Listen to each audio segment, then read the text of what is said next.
I seen Pearl de Monville struggling in the arms of a lady fan with an ample bosom who was laughing and crying at the same time, and him beating at her with his little fists and bawling and yelling.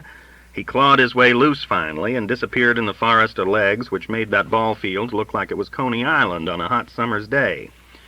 That was the last I ever seen of Pearl de Monville. I never seen hide nor hair of him from that day to this, and neither did nobody else.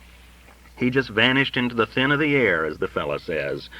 He was catched for the final out of the ball game, and that was the end of him, just like it was the end of the ball game, you might say, and also the end of our losing streak, like I'm going to tell you. That night, we piled onto a train for Chicago, but we wasn't snarling and snapping anymore.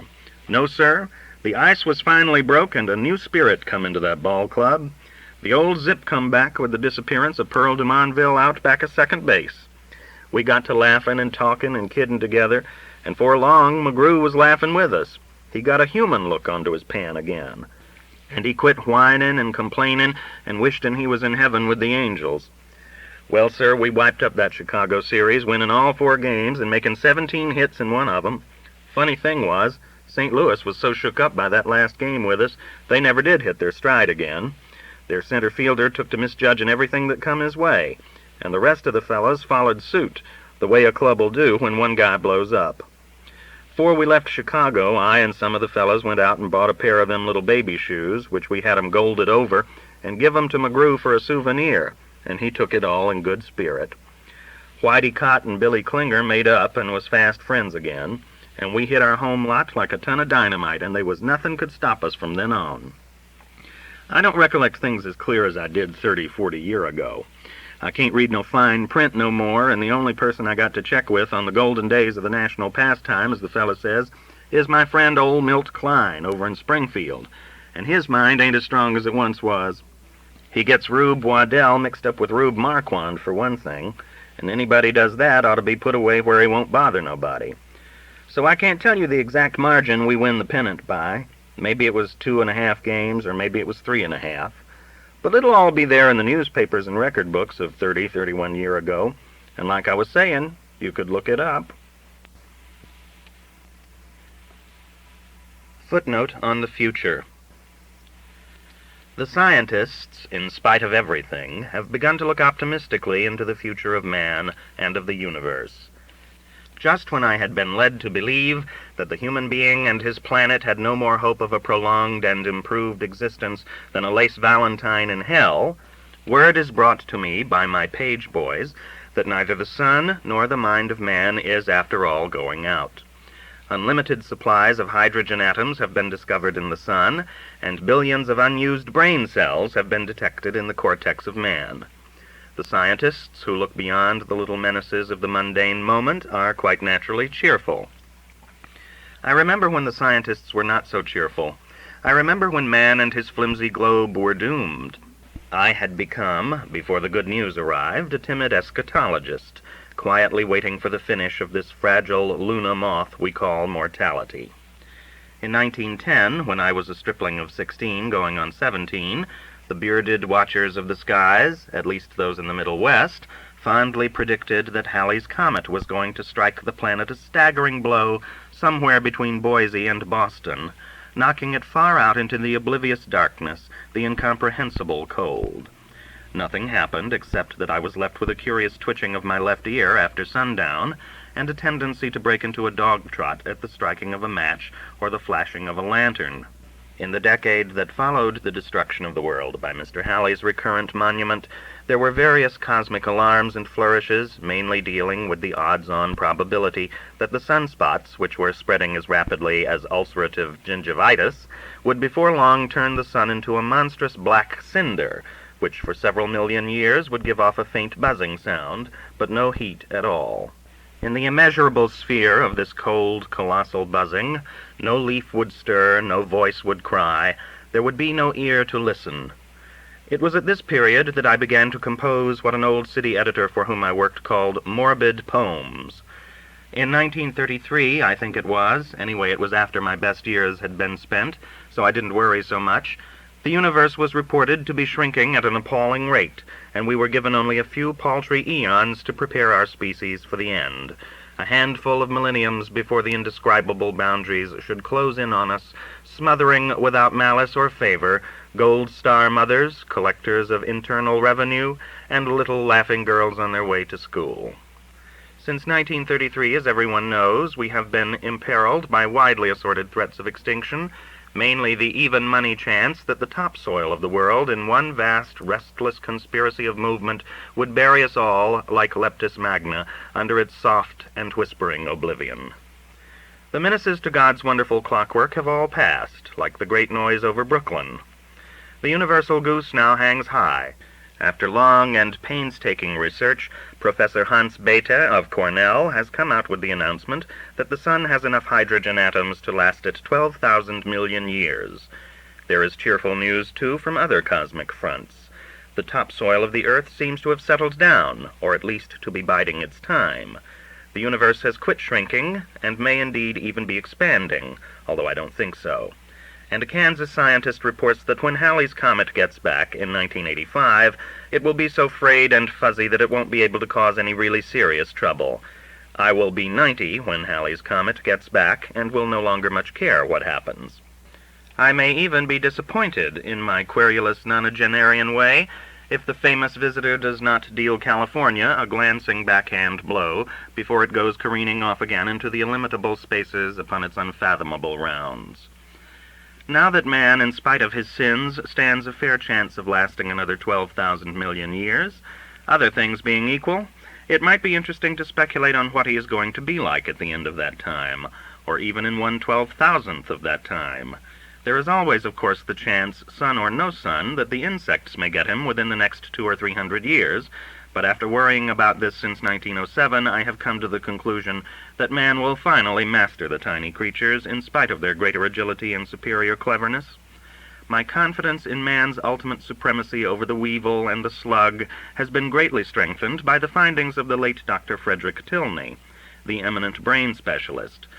After many years of research, Dr. Tilney came to the conclusion that man is using only 1/4 of his stock of 14 billion brain cells. In short, he is using only 3,500,000,000 brain cells. Offhand, to the layman, to you and me, this might seem like a great many brain cells to be using, since it runs into 10 figures, and we Americans are impressed by anything that runs into more than 4. We must, however, fight against the kind of complacency which would lead us to sit back and be satisfied with the use of only 3.5 billion brain cells. When we wake up in the morning, we should not say to ourselves gleefully, "I am using more than 3 billion brain cells. Good Lord, think of it." We should, on the contrary, say, "I am using only 1/4 of the brain cells with which a generous providence has provided me. Is that any way to live, for God's sake?" It was Dr. Tilney's belief that when man begins to use all his brain cells, in 1,000 years, say, or 10 million, he will become wise enough to put an end to wars, depressions, recessions, and allied evils. Dr. Tilney seemed to believe that a man 4 times as mentally powerful as we are today would, if handed a rifle by some throwback major who was still using only 3.5 billion brain cells, exclaim, "Don't be a forthwit, my man," and refuse to go to war. I am sorry that I cannot go the whole way with Dr. Tilney in his sanguine prophecies. What, I keep saying to myself, is to keep man from becoming 4 times as ornery, 4 times as sly and crafty, 4 times as full of devilishly ingenious devices for the extinction of his species? In the history of mankind, the increase of no kind of power has, so far as I can find out, ever moved naturally and inevitably in the direction of the benign. It has, as a matter of fact, almost always tended in the direction of the malignant. Don't ask me why, it just has.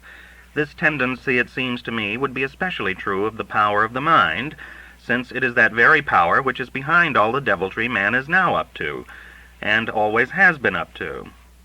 Let us turn our attention for a moment to those prehistoric Americans, Sandia Man, Folsom Man, and the Minnesota Maid, whose fossilized remains have been dug up from the substrata of this ancient continent.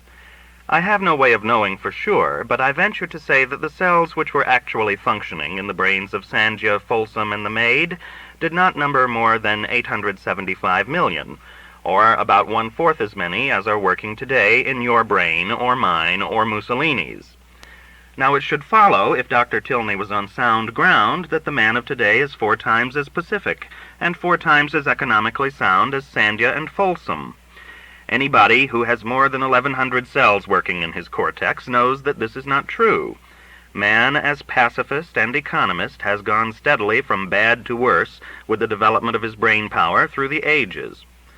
I view with alarm, therefore, any future increase of his cortical activity. Let us proceed to another dolorous conclusion. Time, the weekly scientific journal, reported some time ago that the Minnesota maid apparently fell or was thrown into a glacial period lake. How Time, always infallible, knew that the maid either fell or was thrown into the lake, I don't know. I should have thought there was also the possibility that, driven to distraction by people who were using only 875 million brain cells, she may have swum quietly out into the lake to drown of her own accord. Now you would think, if Dr. Tilney was right, that the increase of man's functioning brain cells in the millions of years which have elapsed since the maid's death would have prompted man to refrain from throwing woman into lakes. This is unhappily not the case.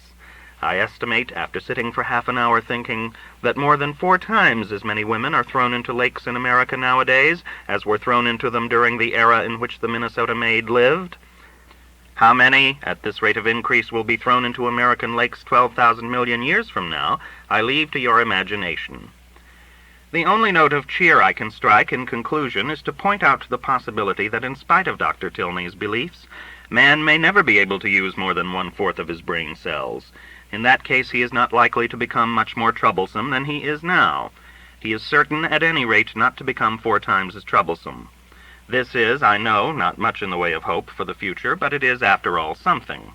At any rate, it is all I have to offer. You may all file out quietly now, with the exception of Miss Winthrop, whom I should like to see for a few moments after class. Miss Winthrop may not be aware of it, but the little song she has chosen to compose especially for this occasion has not been lost upon my ears. I refer, Miss Winthrop, to the Japanese Sandhya Man, which you have been singing quite audibly during the last half hour of my lecture. The rest of you may go. The Gentleman in 916. One of my remarkable collection of colored maids wrote me a letter the other day. This girl, named Maisie, is the one who caused my hair to whiten overnight a few years ago by telling me when I got home one gloomy November evening, tired and jumpy, that there was something wrong with the doom-shaped thing in the kitchen. This monstrous menace turned out, too late to save my reason, to be the dome, to her, shaped thing on top of the electric icebox. Maisie's letter went along quietly enough for 2 paragraphs, listing the physical woes of herself and her family, a rather staggering list, to be sure, but containing nothing to cause my white hair to stand on end. And then came an alarming sentence. "I tried to see you in December," she wrote, "but the timekeeper said you were in Florida." This was the first news I had had that there was a man holding a watch on me. All my doom-shaped fears came back with a rush. It is true that I was not in Florida at the time, but this did not comfort me. I could only guess that the man who is watching the sands run through my hourglass is not really on the job. "What difference does it make where this bird is?" he probably said to himself. "He hasn't got many hours left, so why should I bother following him around? I'll just sit here and watch the clock." There are times, however, when I think he is keeping track, that he is right in the room with me. Since I have for the time being about 1/50th vision, I can't actually see him, but I can hear him. It is no illusion that the blind become equipped with the eardrums of an elk hound. I can hear a pin drop on a carpet. It makes 2 sounds, a sharp plop when it strikes the carpet, and a somewhat smaller sound, a faint thip, when it bounces and strikes again. It is because of acute sharpness of ear that I hear, or think I hear, the timekeeper. This is always when I am alone in a room, or think I am. I shut the radio off suddenly, and I hear him flitting across the carpet, making a sound about 3 times as loud as a pin. "Hello," I say, but he never answers. Sometimes a waiter does, or a bellboy, or a maid who has crept into the room. On these occasions the timekeeper slips into a closet or under the bed. I never ask the waiter or the bellboy or the maid to look for the hiding man, for consider how it would sound. It would sound like this. "Waiter? Yes, sir? Would you mind looking under the bed? I think there is a timekeeper there." "A timekeeper, sir? I'm sorry, sir, but it sounds as if you said timekeeper, sir." "That's right, timekeeper. There is a timekeeper hiding somewhere in this room, a chap who wears sneakers and a suit of the same design as the wallpaper, probably." "I'm very sorry. Shall I call your doctor?" "No, never mind. It's all right. Let it go." I haven't let anybody call the doctor yet, but I am planning to let one of the waiters do it one of these days, a waiter named Heist. He not only always brings the wrong order to me, but he is also the man who distributes the menus, shoving them under the door. To some people, a menu being shoved under a door would make only a faint moving sound, but to me it sounds like a man stepping on a market basket, and is very disconcerting. So I am going to let Heist call the doctor some day. You know what would happen to a man who phoned a doctor and said, "The gentleman in 916 here's timekeepers, sir"? He would be put away before sundown. I don't know who pays the timekeeper. I do, probably, without knowing it. I can't see my checkbook stubs. It is thoughtful of him at least to carry a watch that makes no sound at all. That would keep me awake at night when he sits in a chair at the foot of my bed. Even the sound of a wristwatch prevents me from sleeping, because it sounds like two men trying to take a wheel off a locomotive. If I put stopples in my ears, the racket is deadened somewhat. Then the ticking is fainter and farther away, a comparatively peaceful sound, like two men trying to take a rug away from a bulldog. A good man. It was about 5 years ago, just after my great-uncle Malin Taylor left Columbus, Ohio, to live in Puxcotawney, Pennsylvania, that I came across a faded obituary of my great-grandfather, Jacob Fisher, preserved in an old family scrapbook. Jacob, I learned, was born in 1808, one of the 11 children of Michael Fisher, who had built his cabin on the east shore of the Scioto River, south of Columbus, in 1799, the year George Washington died. Jacob Fisher's death notice, headed simply Memorial, recorded that he was survived by 3 sisters and a brother, 6 of his 13 children, 32 grandchildren, and 6 great-grandchildren. The rest of the story, except for a single arresting sentence, praised the deceased's homely virtues, a persistent devotion to the Lord, kindliness to his neighbors, and generosity to those in want. The sentence that caught my eye and interest, set austerely apart in a paragraph by itself, read, "In his prime, Jacob Fisher was the strongest man for many miles below the city." That was all. No instances were given of my great-grandfather's physical prowess. In the severe and solemn memorials of 1885 in Ohio, there was no place for vain glorification of the pitiful and transitory Clay. I wondered, when I read the obituary, what lay behind that cautious tribute to the earthly power of old Jake Fisher's flesh. It wasn't until I went to Columbus a month ago, and met Malin Taylor there on a visit too, that I found out. A far lesser breed of men has succeeded the old gentleman on the American earth, and I tremble to think what he would have said of a great-grandson who turned out to be a writer. Perhaps I can make up for it a little by giving the substance of the story that should have followed that topic sentence left hanging mute and lonely in old Jake's obituary. He would have wanted it there in place of the list of his virtues. Malin Taylor, a grand-uncle of mine on my mother's side, is 85 years old, but he looks the same as he did when I last saw him more than 20 years ago. He stands straight, walks spryly, and his mind and memory are as keen as his eyes, with which, without glasses, he can still see to shoot a rabbit or read a book. He has a thick head of white hair, on which people invariably compliment him. His secret is easy and inexpensive. For 30 years he has shampooed his head once a week with Old Dutch cleanser. "I don't know what old Jake used," said Malin, "but his hair stayed full and black up to his death. Beard turned gray, but his hair didn't. He died with all his own teeth in his head, too, all except one. That had been knocked out with a brick in a fight." Jake Fisher fought 1,000 fights in his time. In those days, if you went west of the Alleghenies, there was only one way of settling an argument or a difference of opinion. Farther west, they wrestled and gouged out eyes with their thumbnails, but in the Northwest Territory they fought standing up with their fists. Some men would pick up a club or a rock or even a broadaxe, and a few grabbed for their guns, but mostly they slugged it out toe-to-toe. Jake never lost a fight, Malin said.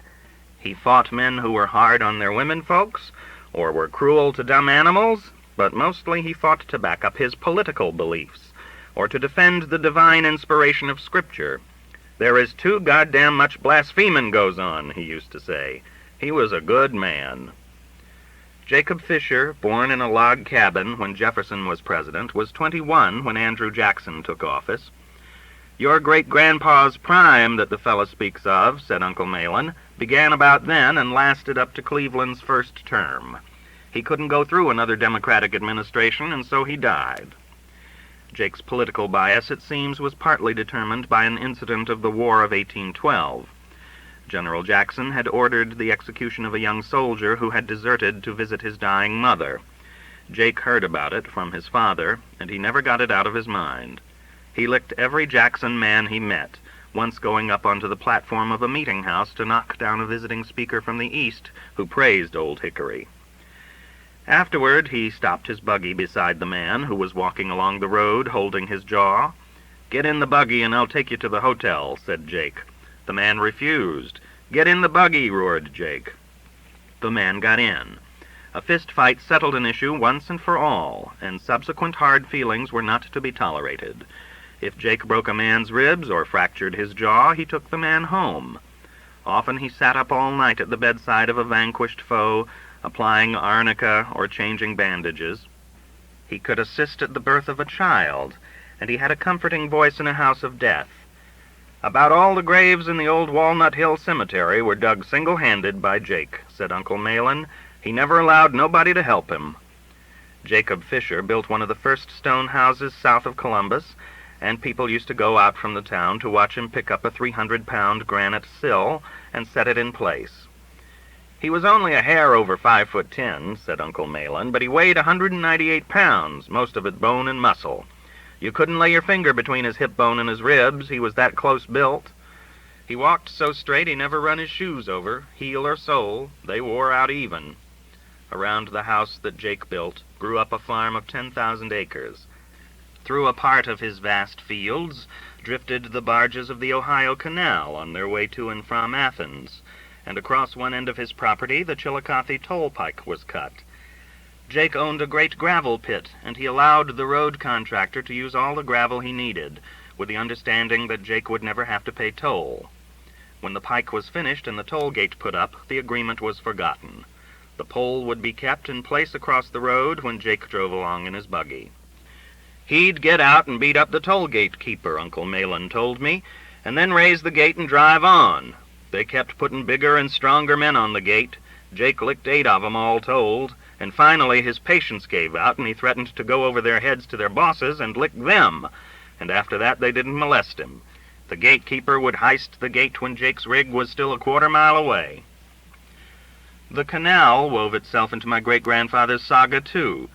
If you stood on his back porch, you could see the slow boats passing through the land half a mile away.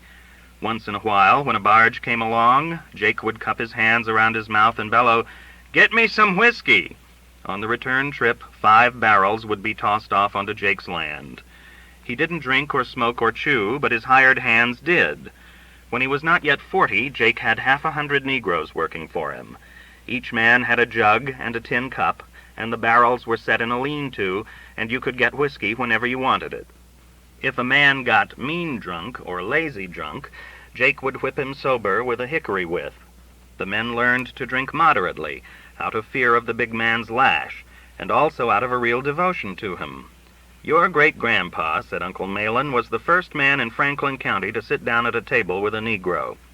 This caused a stew and a fret in the Presbyterian church, but Jake just said, if a man's good enough to work for me, he's good enough to eat with me, and that settled that.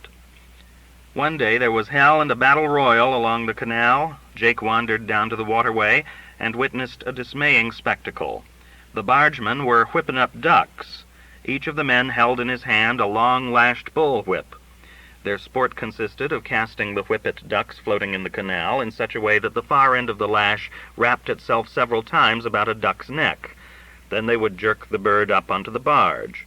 The bargemen were expert at this curious pastime. They caught a great many ducks. The ducks were Jake's. He ran down to the towpath, grabbed the tow rope away from the drowsy boy on the mule, and hauled the boat into shore. Then he leaped on board and began to throw men into the water and onto the land. He could throw a 6-foot grown man as far as 25 feet when he was in a rage, said Uncle Malin. A lot of heads cracked and bones broke that day, but nobody was killed. Your great-grandpa never tried to kill anybody except one Indian. He was a good man. I asked about the Indian. There were a great many Indians in central Ohio in the first 30 years of Jake Fisher's prime, descendants perhaps of the braves who fought at the Battle of Fallen Timbers.